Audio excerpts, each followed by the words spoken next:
Olá pessoal, boa noite, tudo bem? Sou o Dr. Leonardo Ribeiro Nicolosi, médico psiquiatra e psicogeriatra, e hoje vou falar um pouco mais extensamente sobre a síndrome de burnout.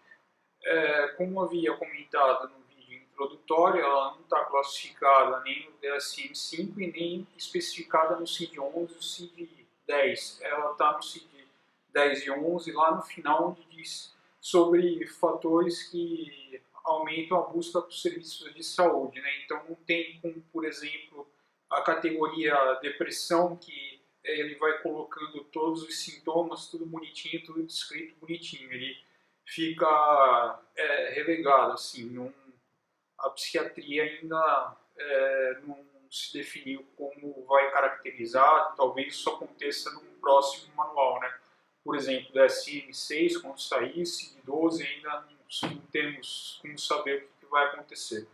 Mas falando especificamente sobre o burnout ele foi estudado desde os anos 70 e teve uma contribuição grande de uma psicóloga chamada Cristina Maslach, onde inclusive há uma escala de Maslach para ajudar a detectar pessoas com burnout, né?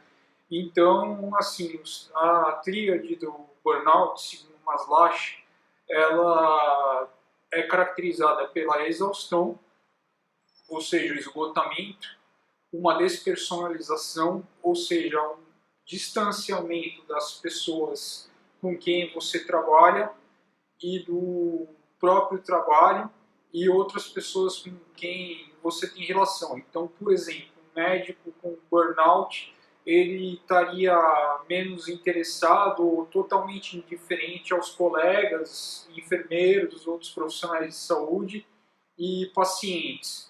E um terceiro ponto é um prejuízo na realização profissional da seguinte forma: a pessoa sente fracassada, incompetente ou sem ver um sentido para o seu trabalho, né? Então, assim, essa definição é um estado psicológico. Como eu falei no outro vídeo, psiquiátrico, do ponto de vista psiquiátrico, o que mais se aproxima é um transtorno de ajustamento, onde existe uma condição aguda e crônica ou crônica que desencadeia um processo de alteração emocional, comportamental e de sentimentos de uma forma mais intensa e mais prolongada do que é esperado numa pessoa saudável, né? Sem uma questão relacionada a um problema psiquiátrico.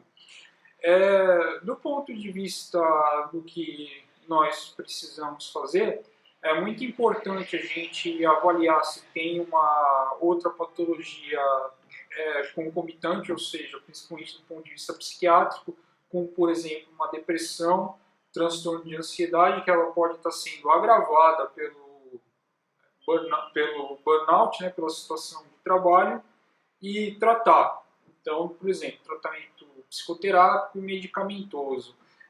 Uma coisa que, excluindo isso, uma coisa que o paciente pode fazer e que muitas vezes não é valorizado nem é considerado pelo paciente é conversar diretamente com o chefe ou o gestor sobre o que está acontecendo, quais as dificuldades e quais as possíveis melhorias que ele gostaria.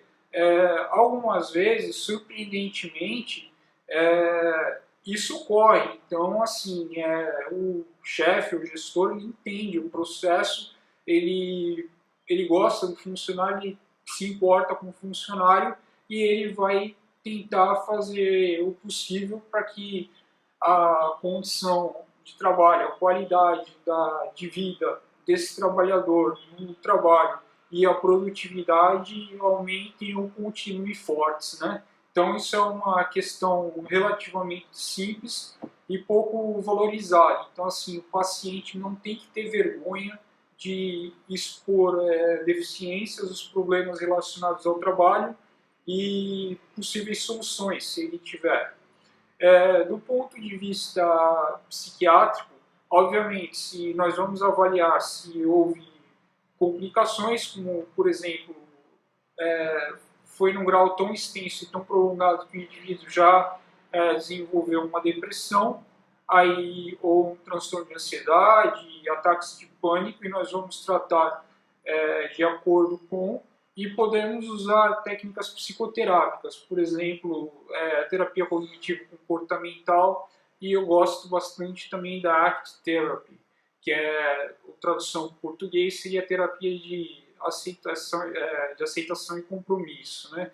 Então, assim, o nome parece meio esquisito, mas os princípios são muito bons. Ela é baseada em evidências, né, suportada pela Associação Americana de Psicologia, e ela é uma das vertentes da terceira geração do behaviorismo, ou seja, do estudo do comportamento.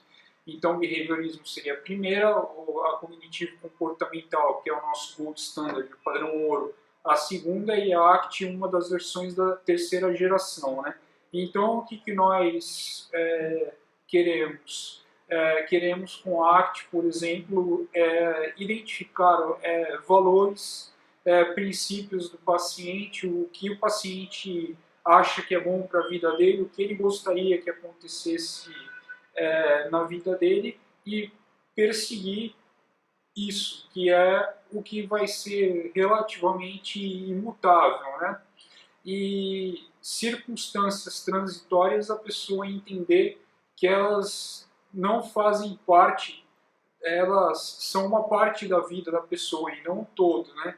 Então, com isso, nós conseguimos, num paciente comprometido, aumentar a resiliência, e caso o ocasionador dos problemas com o trabalho não sejam resolvidos numa conversa com o chefe ou numa conversa com o gestor, a gente programar, quer seja abruptamente uma saída de emprego, ou se por condições financeiras ou outras condições isso não seja possível, podemos traçar formas melhores para que o indivíduo consiga fazer uma transição para um emprego melhor, de forma menos abrupta, e mantendo graus de qualidade de vida, porque uma vez que o indivíduo entende os valores, o que é importante para ele, fica muito mais fácil ele entender que isso daí é um período, entre aspas, um sacrifício, um período difícil, mas que não é definitivo, é transitório. Então, assim, baseado no compromisso que ele tem com mudanças, um dos compromissos nesse caso seria ver uma questão de um outro emprego. Então, assim, não é que eu estou falando, pô, psiquiatra para falar para mudar de emprego. Não, muitas vezes é a única solução. Então, assim, basicamente é isso. Posso fazer outros vídeos sobre algumas técnicas psicoterápicas. Se você gostou do vídeo, gosta do meu conteúdo, compartilhe, dê seu like, isso aí ajuda no crescimento do canal e na divulgação para que mais pessoas conheçam temas relevantes da psiquiatria. Muito obrigado, até a próxima. Tchau, tchau.